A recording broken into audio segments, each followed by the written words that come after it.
Hola maestros, ¿qué tal? ¿Cómo están? Espero que en estos tiempos de lluvia y de evaluación, pues todo lo que sus exámenes sean exitosos, que pronto tengan los resultados y que sean los que ustedes esperan. Les deseo también mucha salud y procuren cuidarse mucho. Bueno, el día de hoy vamos a estar trabajando el tema 2 de esto que se llama problemas actuales en la educación y que nosotros nos hemos centrado un poco hacia el asunto de la enseñanza. Seguramente hay muchos problemas más, los problemas de presupuesto, por ejemplo, ¿no? Es un problema grave. Los problemas de la evaluación, sin duda alguna, son muy importantes. Seguro que la evaluación educativa, no solamente de la enseñanza, sino la evaluación docente, ¿no? Es importante el asunto de la calidad en la educación, pues son temas muy importantes, pero también el problema de la enseñanza, ¿no? Actualmente todavía nos mantenemos con una forma muy tradicional de ver la, eh, la enseñanza, de ver la educación. Y pues debemos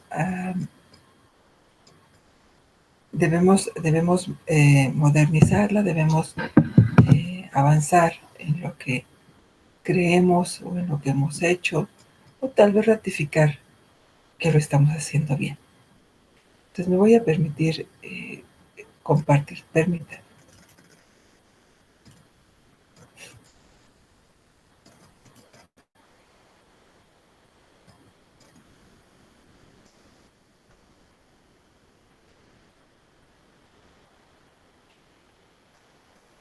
Bueno, pues entonces decíamos, hoy nos vamos a estar refiriendo a un tema que puede considerarse como uno de los temas actuales en la educación, en el ámbito de la enseñanza, que son los contenidos, el qué enseñar.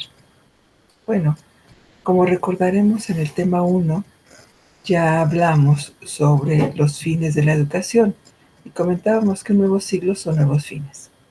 No es, ya no es precisamente el fin de llenar la cabeza de información, de concentrarnos en los contenidos curriculares, sino que ahora necesitamos incluir cosas como la formación para el trabajo, la formación para la ciudadanía, la integridad humana, la responsabilidad con el medio ambiente. Se debe formar a las personas en ser respetuosos de los derechos humanos y hacia la inclusión. Tenemos que enseñar a ser emocionalmente autorregulados, saber vivir en la incertidumbre y enseñar la naturaleza humana. En ese contexto y bajo esas nuevas necesidades es que tendríamos que repensar los fines de la educación. En este marco debemos aceptar que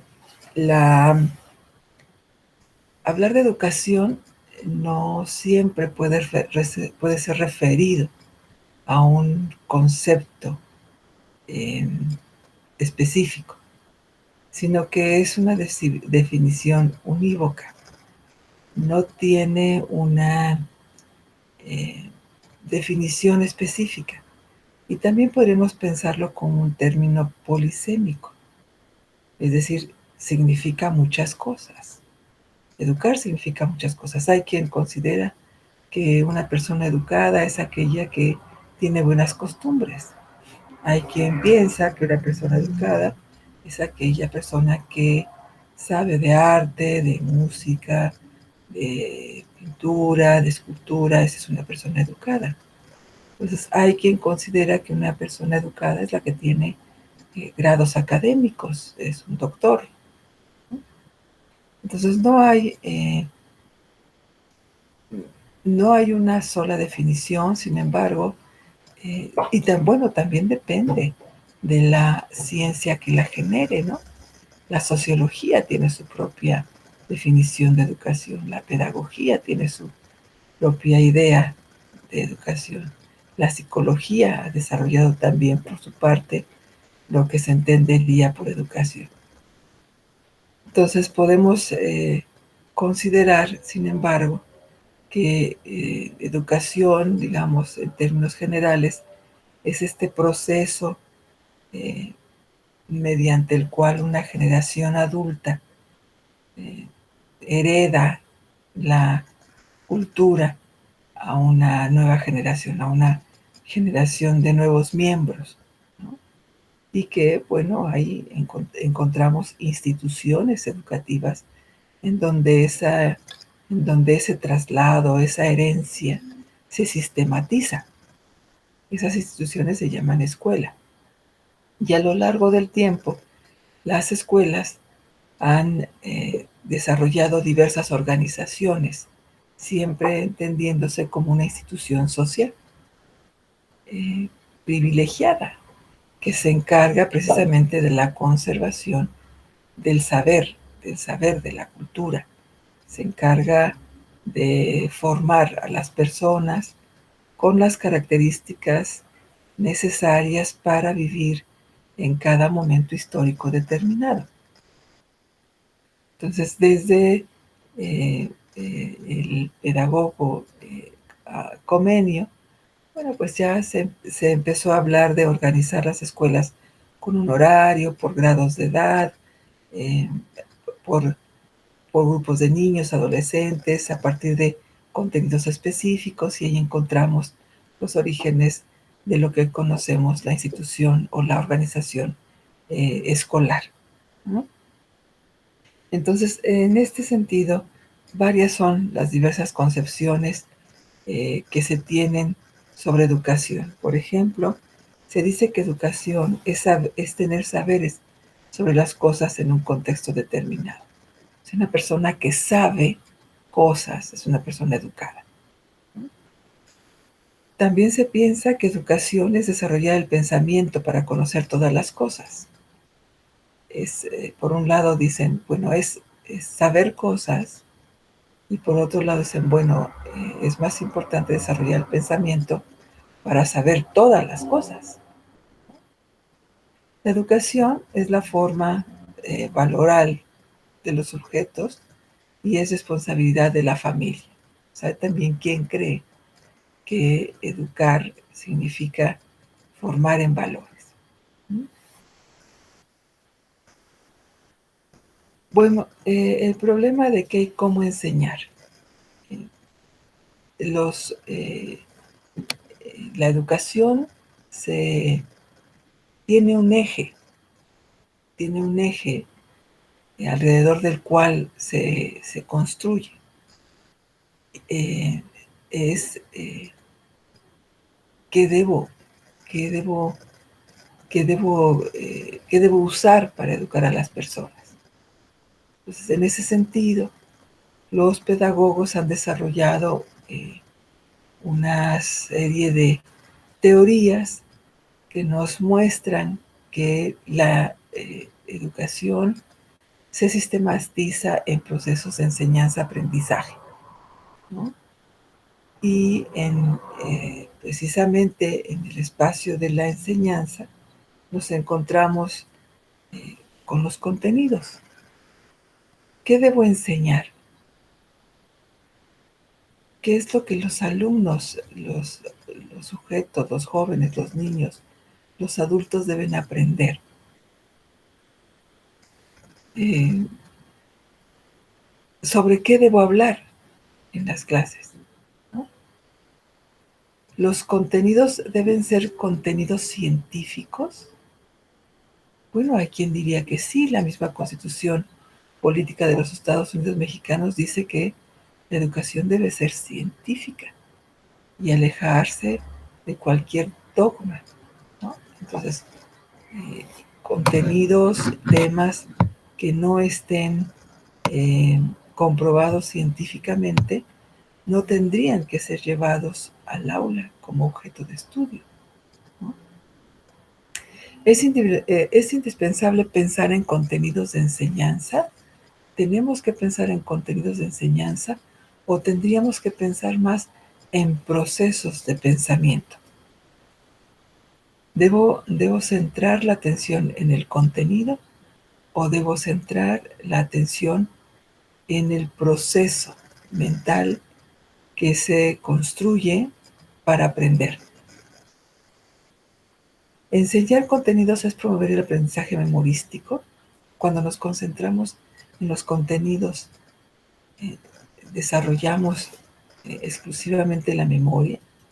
Esa es la forma tradicional de enseñar. Eso es a lo que llamamos un maestro tradicionalista, ¿no? Recuerden que con frecuencia eh, confundimos y decimos, es que es un maestro tradicionalista. Y resulta que nos estamos refiriendo al maestro que no planifica, que no evalúa, que no sistematiza, etcétera, etcétera. Entonces, ese no es un maestro tradicionalista. El maestro tradicionalista es el que usa eh, una metodología tradicional, que tiene propósitos tradicionales, como son eh, la memorización, por ejemplo. ¿Se deben enseñar contenidos o desarrollar el pensamiento? ¿Se debe enseñar valores en la escuela? Esa es una pregunta importante porque en muchas ocasiones oímos esto de que enseñar en la escuela, educar en la casa. Es decir, le dejamos a la familia la delicada tarea de formar valoralmente a los alumnos. Y en la escuela, con cierta frecuencia, hemos descuidado esta formación axiológica, eh, valorativa, emocional de los sujetos, ¿no?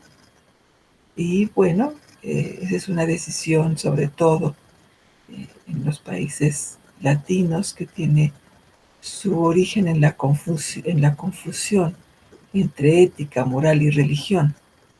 Y como nos hemos declarado, digamos, laicos, países laicos, donde los estados son laicos, le hemos dejado a la familia y a la religión la formación valoral de los sujetos.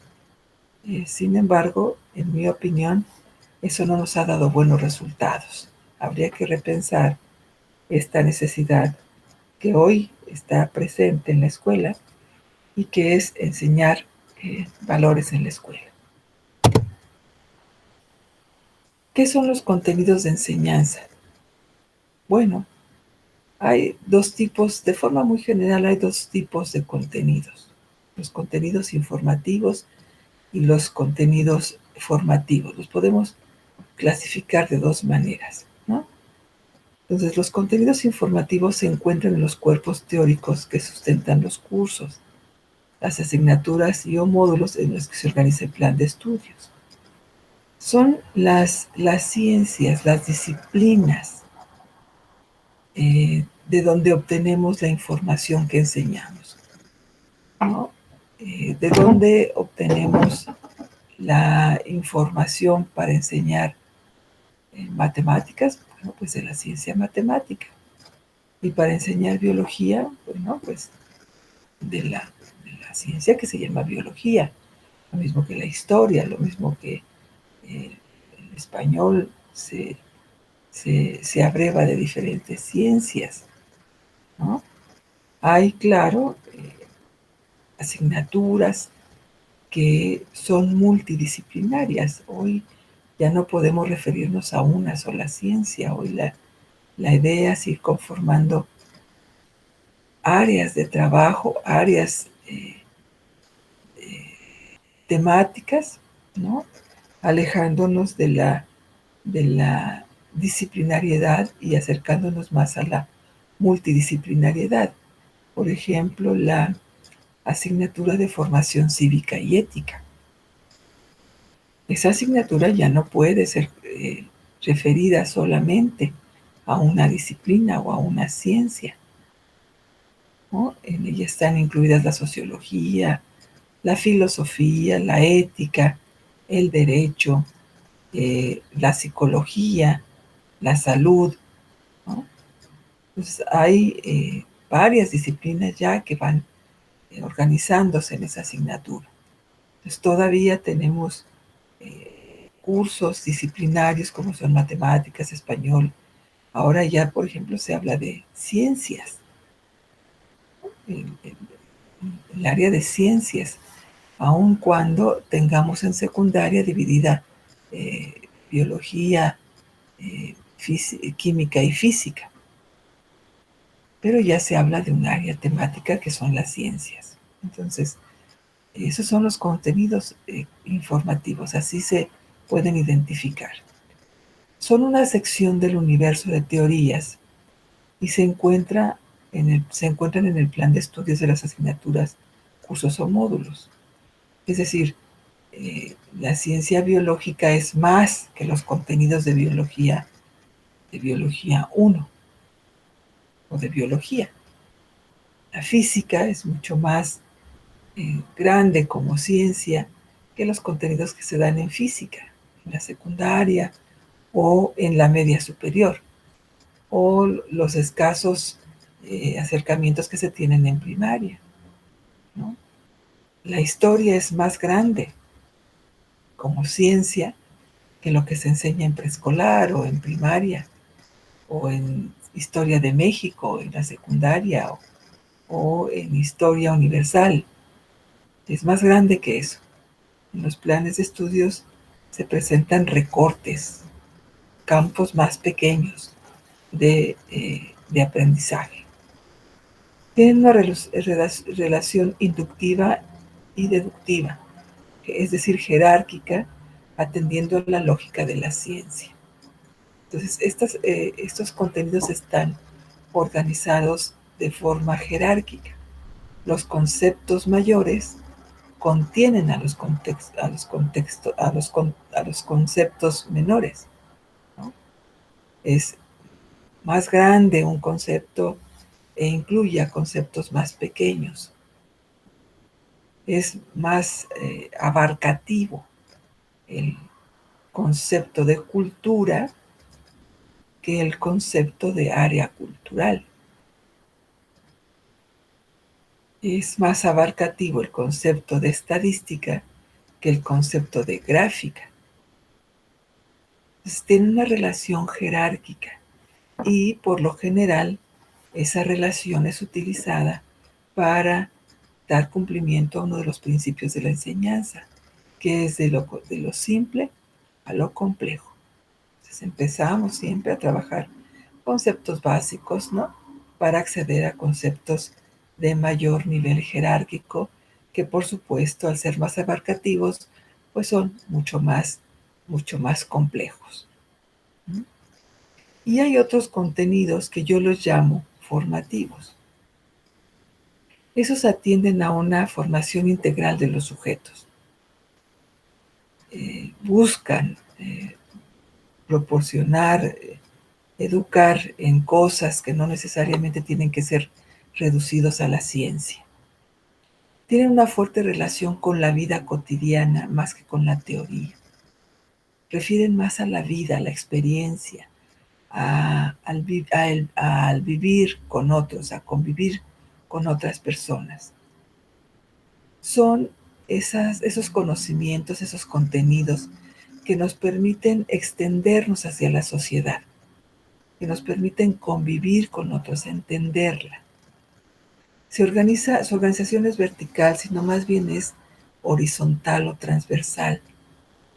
No hay precisamente una relación jerárquica entre ellos, sino más bien unos van siendo consecuencia de otros, van teniendo una relación y presentación horizontal. Y se pueden identificar en los enfoques que sostienen los planes y programas de estudio, porque también están incluidos en las currículas. En el currículum de educación básica, ahí está, en el marco curricular común de la media superior, ahí están. Hoy ya es difícil encontrar un plan de estudios que no incorpore estos dos grandes grupos de contenidos.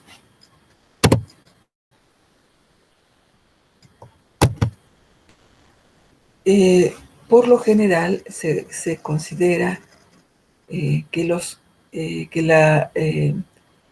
contenidos tienen cierta relación. Miren, la concepción tradicional dice que los contenidos científicos deben ser los más importantes y no precisamente los contenidos formativos, ¿no? Que debe haber una dirección por parte de los contenidos científicos de la enseñanza. Y hoy hay también quien en contraposición considera que los contenidos formativos deben llevar la rectoría y que los contenidos científicos informativos tendrían que ser subordinados a estos nuevos, nuevos contenidos en la escuela. Bueno, afortunadamente también se han desarrollado otras propuestas de ver este asunto. En estas nuevas propuestas me adscribo yo y entendemos que existen varios tipos de contenidos que coexisten armónicamente, dinámicamente en el currículum. ¿A qué me refiero con dinámicamente? Bueno, que a veces, que tendría que ser también contextualmente, ¿verdad? Me refiero a que a veces los contenidos informativos toman relevancia. Hay momentos del día en que los contenidos disciplinares toman relevancia. Pero hay otros momentos en donde se subordinan a los contenidos formativos. Y estos son los que llevan la batuta del discurso, de la estrategia, del tema. Entonces, creo que parte de las habilidades del profesor es saber identificar en qué momento son prioritarios los contenidos disciplinares y en qué momento los contenidos formativos tienen que ser subordinados o al revés, ¿no? Entonces hay que tener esa habilidad, diríamos. Depende del contexto, depende del momento en el que se encuentre uno. Entonces, hoy consideramos que existen diferentes tipos de contenidos, los conceptuales, procedimentales y actitudinales. Los conceptuales son el que voy a enseñar. ¿Qué concepto? ¿Qué teoría? ¿Qué autor? ¿Qué principio científico? ¿Qué ley voy a enseñar? Los procedimentales es el cómo lo voy a lograr. ¿Con qué? ¿Con qué estrategia? ¿Con qué esquema? ¿Con qué mapa? ¿Con qué organizador? ¿Con qué lectura? ¿Con qué resumen? ¿Qué herramienta voy a utilizar para poder acercarme al qué? Y hay también los contenidos actitudinales, que son, bueno, estos momentos, estos espacios que nos van a servir para reflexionar, para valorar cosas, que son los nuevos propósitos de la educación, es decir, es ¿para qué? ¿Para qué voy a enseñar esto a través de esta estrategia? ¿Para qué lo voy a enseñar? Esos contenidos conceptuales que son el qué, están referidos al saber, al conocimiento, a qué voy a aprender, cuál es la información nueva. Y se adquieren, digamos, de manera inmediata, ¿no?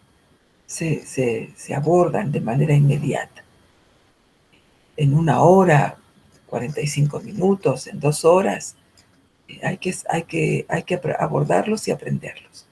Sin embargo, Los procedimentales, que son el cómo y que tienen referencia con el saber hacer, eso ya nos lleva más tiempo, porque eso implica el desarrollo de algún tipo de habilidad, ¿no? De algún tipo de proceso que debo seguir para alcanzar un objetivo. Me implica saber utilizar un instrumento de medición, me implica saber hacer cálculos arbitrarios, me implica saber utilizar tablas matemáticas, me implica saber usar y saber hacer mapas conceptuales o mapas mentales, o me implica saber buscar información, organizarla. Entonces, eso ya me lleva a otras habilidades, ¿no? Que pueden ser habilidades, claro, manuales, pero también habilidades de pensamiento. Y hay otros tipos de contenido que son los actitudinales, decíamos, que nos referimos al para qué enseñar y que tienen su referencia en la dimensión social de saber vivir y convivir. Es el saber ser, ¿no? Saber ser y saber convivir. Y por supuesto, estos tienen sus logros a largo plazo. Las personas poco a poco aprendemos a ser inclusivas, a valorar el punto de vista de los demás, a apreciar la función de los otros en relación a nuestra vida, ¿no? Entonces, eso es otra cosa. Y consideramos que debe haber un equilibrio entre ellos en el momento de la enseñanza. Algunos ejemplos de los objetivos de aprendizaje que articulan los diferentes contenidos. Miren, con frecuencia se dice que un objetivo de enseñanza está dividido en tres. Yo digo que es en cuatro, que debe tener tres elementos, el qué, el cómo y el para qué. Yo digo que debe tener cuatro elementos. Un primer elemento que yo le llamo que es el nivel de desempeño. El nivel de desempeño, el nivel de conocimiento que usted quiere que alcance el alumno.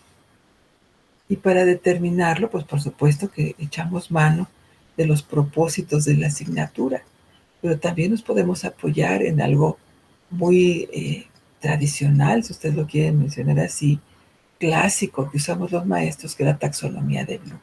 Ahí encontramos los niveles del conocimiento, ¿no? Voy a poner algunos ejemplos de los objetivos. Entonces, el nivel de desempeño o el nivel de conocimiento, conocer. A través de un mapa mental, esa es la estrategia, ese es el cómo. El ciclo del agua, pues esa es la parte científica, el qué, con el fin de que la valore y aprenda a cuidarla. Bueno, ¿para qué? De manera inmediata, en 2 horas, 1 hora, 45 minutos, el alumno, la alumna va a conocer el ciclo del agua. ¿A partir de qué? Bueno, de un mapa mental. Pero valorar el agua como un producto vital, un producto necesario y no renovable, eso nos va a llevar más tiempo. Y también el que aprenda a jerarquizar información, organizar información, buscar información, eso nos va a llevar más tiempo. Eso se logra a través de la estrategia, del mapa, ¿no? Y recuerden ustedes, la estrategia no solamente nos permite organizar la información, nos permite organizar el pensamiento. Entonces, una mente ordenada es más importante que una mente llena, dice Edgar Morin. Entonces, un mapa, la estrategia es importante porque no solo le da orden a la información, sino que le da orden al pensamiento. Si un objetivo de enseñanza no tiene estrategia, no pasa de ser una buena idea. Es solamente una buena idea, pero no hay cómo alcanzarla. Entonces la estrategia es muy importante porque es el camino, la dirección, la ruta, el plano a través del cual vamos a alcanzar el propósito, el objetivo de conocer. Otro objetivo, diferenciar, ahí hay un nivel de desempeño, mediante un cuadro comparativo, ahí está la estrategia, el cómo se ordena la información, la forma de ordenar la información, la globalización de la mundialización. Son dos términos muy parecidos, pero que no son lo mismo. Ese es el qué, esa es la parte científica, para valorar los beneficios de ambas a la humanidad. Y eso va a ser a largo plazo. Eso no se logra en una sesión, pero sí se logra comparar las características de uno y de otro. Pero organizar la información, aprender a comparar, a distinguir, a igualar, eso nos lleva más tiempo. Esas son las habilidades de pensamiento que se van a desarrollar con este objetivo, con las actividades alrededor de este objetivo. Identificar, ese es el nivel de desempeño, mediante la localización en un mapa, la ubicación de las culturas propias del periodo preclásico en Mesoamérica, a fin de que valore su identidad nacional. Ahí tenemos otro objetivo de enseñanza que tiene los 4 elementos.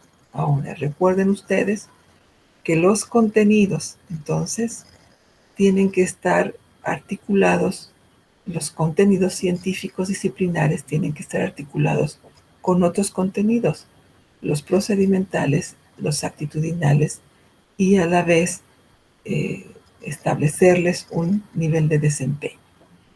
Entonces, esta idea nos puede llevar a diseñar y establecer objetivos claros que nos permitan ir alcanzando los propósitos y los rasgos del perfil de egreso de nuestro nivel. Además, recuerden que los objetivos son rectores. Un objetivo claro nos puede llevar a el logro de los propósitos. En este objetivo tienen que estar vinculados los 3 tipos de contenidos. Les agradezco mucho su paciencia, su asistencia a este módulo. Espero que esta semana que festeja el año 100 de Edgar Morin sea provechosa para todos ustedes. Les deseo muy buenas tardes. Feliz vida. Voy a dejar de compartir.